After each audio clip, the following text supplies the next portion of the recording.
समंदर का नीला पानी गुलाबी हो गया। गडानी जेटी के समंदरी पानी का अचानक रंग तब्दील हो गया, जिस पर मकामी अफराद और माहीगीर तशवीश में मुब्तला हो गए। माहौलियात के माहिरीन ने इस तब्दीली को कुदरती बायोलॉजिकल रद्द-ए-अमल करार दे दिया है।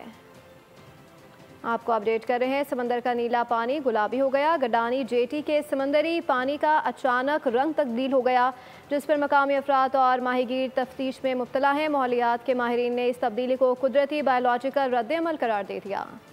नीला समंदर अचानक गुलाबी क्यों हो गया? सिर्फ रंग ही तब्दील नहीं हुआ, गडानी जेटी के करीब बदबू भी फैल गई। सैयाह, माहीगीर और मकामी अफराद तशवीश में मुब्तला हैं। महकमा माहौलियात का कहना है कि आवाम को इस पानी से दूर रहना चाहिए। में सिग्निफिकेंट इकोलॉजिकल चेंजेस आई हुई हैं इस पानी में। चूँकि ये पानी काफ़ी अरसे से समंदर से कट है, तो ये आइसोलेशन की वजह से इसमें ये कंटेमिनेशन हुई है। महकमा माहौलियात बलूचिस्तान ने इब्तदाई रिपोर्ट जारी करते हुए पानी के आलूदा होने की तस्दीक कर दी है। हुक्काम के मुताबिक पानी में मौजूद खुर्दबीनी हयात की वजह से रंगत तब्दील हुई है।